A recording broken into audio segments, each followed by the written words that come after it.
नमस्कार दोस्तों, YouTube channel में आप सभी का स्वागत है। आज हम क्लास 12 की फिजिक्स पढ़ना स्टार्ट करेंगे फर्स्ट यूनिट से। तो यहाँ पर फर्स्ट यूनिट की अगर बात करें तो फर्स्ट यूनिट का मतलब नाम है इलेक्ट्रोस्टैटिक्स। इलेक्ट्रोस्टैटिक्स का मतलब होता है स्थिर वैद्युतिकी। स्थिर वैद्युतिकी मतलब जब तक हम स्थिर वैद्युतिकी पढ़ते रहेंगे तब तक हमारा आवेश क्या रहेगा, एक पॉइंट पर बना रहेगा, वो एक स्थान से दूसरे स्थान तक गति नहीं करेगा। ये मतलब होता है स्थिर वैद्युतिकी का। तो इसी से हम इसी की डेफिनेशन में ला लेंगे कि स्थिर वैद्युतिकी भौतिक विज्ञान की वह शाखा होती है जिसके अंतर्गत स्थिर आवेश का अध्ययन किया जाता है। स्थिर वैद्युतिकी का मतलब होता है स्थिर आवेश का अध्ययन। जब तक हम स्थिर वैद्युतिकी पढ़ेंगे तब तक हमारा आवेश क्या रहेगा, एक पॉइंट पर बना रहेगा, वो एक स्थान से दूसरे स्थान तक गति नहीं करेगा। यही मतलब होता है स्थिर वैद्युतिकी का। तो डेफिनेशन हो जाती है, स्थिर वैद्युतिकी भौतिक विज्ञान की वह शाखा होती है जिसके अंतर्गत स्थिर आवेश का अध्ययन किया जाता है। तो स्थिर आवेश को पढ़ने के लिए यहाँ पर सबसे पहले हम जानेंगे आवेश क्या होता है। तो आवेश के लिए देखिए बहुत सारी डिफिनीशन होती है। यहाँ पर अगर हम बात करें तो जो आवेश होता है, तो आवेश पढ़ने के लिए सबसे पहले हम यहाँ पर जान लेते हैं द्रव्यमान को। अगर हमारे पास द्रव्यमान है तो इस दुनिया में हम एक चीज़ का अनुभव करते हैं और वो क्या है, गुरुत्वाकर्षण बल का। गुरुत्वाकर्षण बल का। पृथ्वी के पास अपना एक द्रव्यमान है और व्यक्ति के पास अपना एक द्रव्यमान है। इसीलिए क्या होता है, गुरुत्वाकर्षण बल का अनुभव करता है।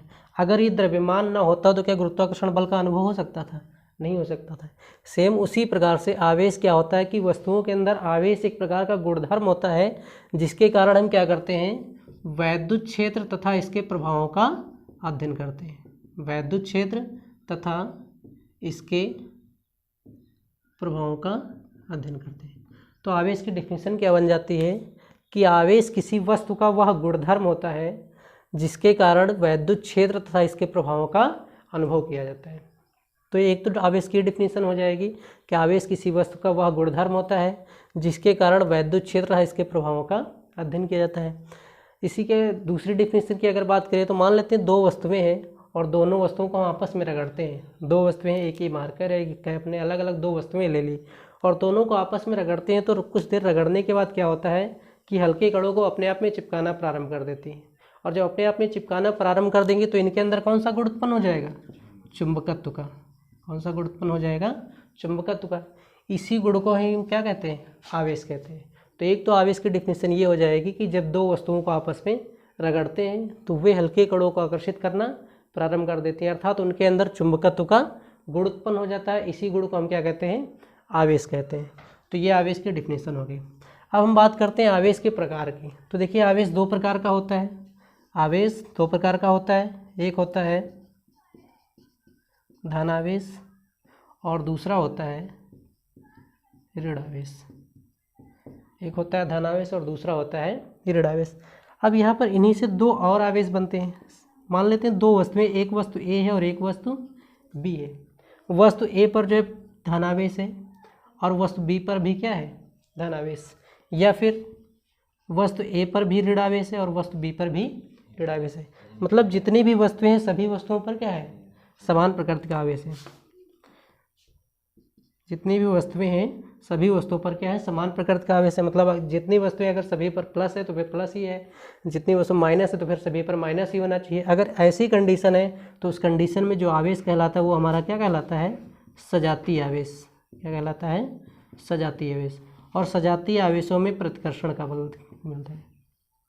प्रतिकर्षण बल मतलब सभी आवेश सभी वस्तुएं समान प्रकृति वाली होंगी तो उनके मध्य क्या होगा, प्रतिकर्षण होगा, अर्थात उनके मध्य में प्रतिकर्षण का बल लगेगा। इसी के विपरीत में अगर मान लेते हैं यही दो वस्तुएं ए और बी हैं और ए पर प्लस का आवेश है और बी पर क्या है, माइनस का आवेश। मतलब यहाँ पर क्या है, ए धन आवेश हो गई और बी क्या हो गई, ऋण आवेश। दोनों की प्रकृति अलग अलग हो गई और जब दोनों की प्रकृति अलग अलग हो जाती है तो ये हमारा कहलाता है विजातीय आवेश। विजातीय आवेश। और विजातीय आवेशों के मध्य में क्या देखने को मिलता है, आकर्षण बल।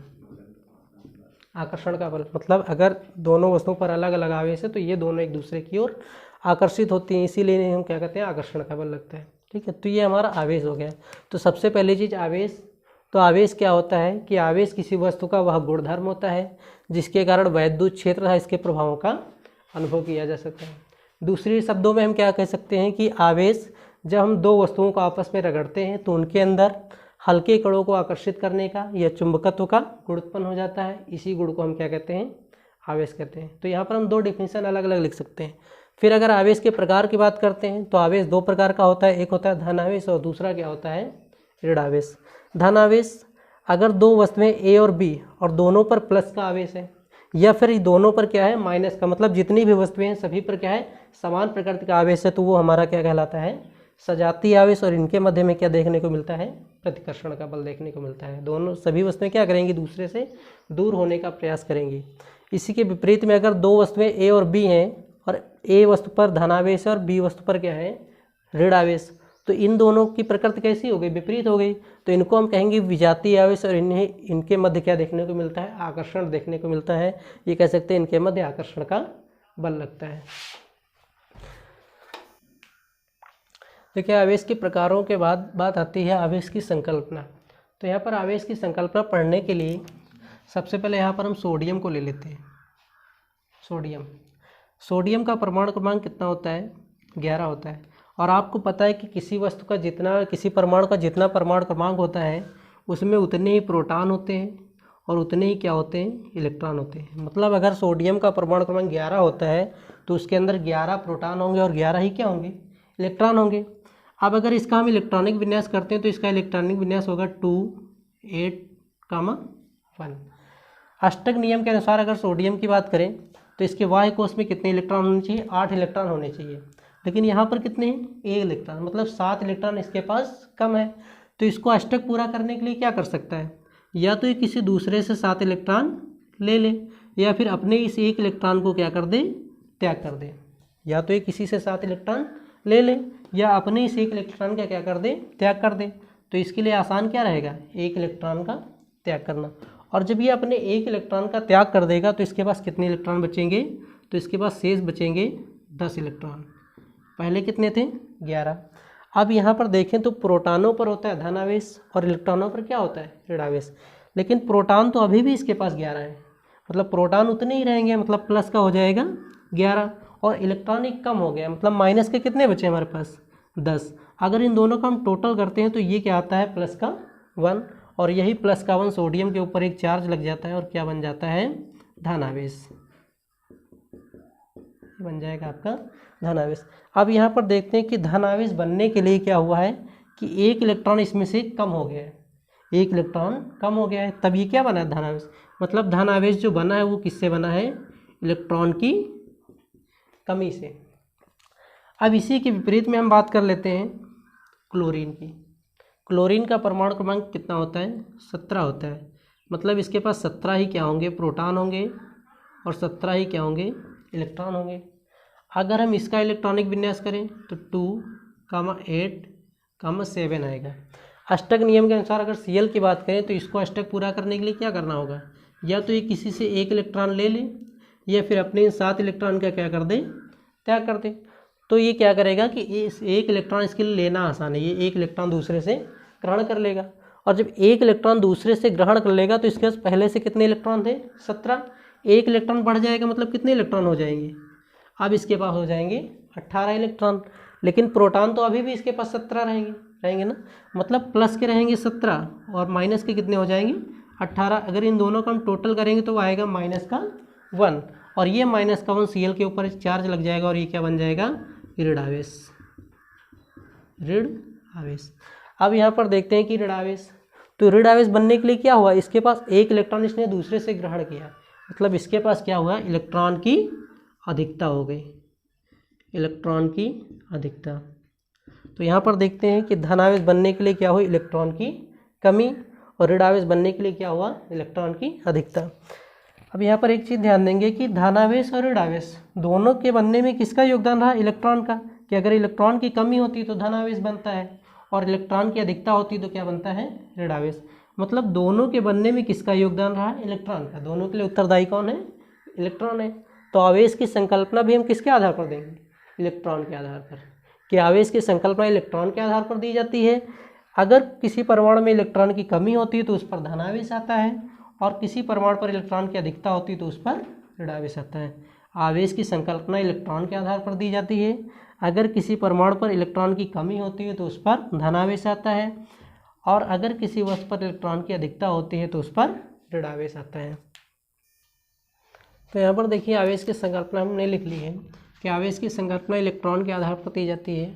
यदि किसी परमाणु पर इलेक्ट्रॉन की कमी होती है तो उस पर धन आवेश उत्पन्न होता है, और उस पर धन आवेश उत्पन्न होता है। और यदि किसी परमाणु पर इलेक्ट्रॉन की अधिकता होती है तो उस पर ऋण आवेश उत्पन्न होता है। लेकिन यहाँ पर एक क्वेश्चन ये उठता है कि किसी परमाणु में इलेक्ट्रॉनों की संख्या और प्रोटॉनों की संख्या क्या होती है, बराबर होती है। इलेक्ट्रॉनों की संख्या बराबर प्रोटॉनों की संख्या किसी भी परमाणु में। अगर दोनों पर आवेश की बात करें, आवेश की मात्रा की, तो इलेक्ट्रॉनों पर आवेश होता है 1.6 इंटू 10⁻⁻19 कूलम, और प्रोटॉनों पर भी आवेश होता है 1.6 इंटू 10⁻⁻19 कूलम। डिफरेंस क्या होता है कि जो इलेक्ट्रॉनों पर आवेश होता है वो ऋणात्मक प्रकृति का होता है, और जो प्रोटॉनों पर आवेश होता है वो धनात्मक प्रकृति का आवेश होता है। तो यहाँ पर किसी भी परमाणु में इलेक्ट्रॉनों की और प्रोटॉनों की संख्याएँ भी बराबर होती हैं, दोनों पर आवेश की मात्रा भी बराबर होती है। तो फिर क्या रीजन है कि आवेश की संकल्पना में इलेक्ट्रॉनों के आधार पर देते हैं, क्या प्रोटॉनों के आधार पर नहीं दी जा सकती। तो इसका रीजन क्या होता है कि जो मास ऑफ प्रोटॉन होता है वो इलेक्ट्रॉनों के द्रव्यमान का 1837 गुना होता है। मतलब जो प्रोटॉन होते हैं वो इलेक्ट्रॉनों के द्रव्यमान से 1837 गुना अधिक भारी होते हैं, और भारी चीज़ का त्याग कराना और प्रवेश कराना क्या होता है, असंभव होता है। इसीलिए क्या होता है कि जो आवेश की संकल्पना होती है किसके आधार पर दी जाती है, इलेक्ट्रॉन के आधार पर, ना कि प्रोटॉनों के आधार पर। तो आवेश की संकल्पना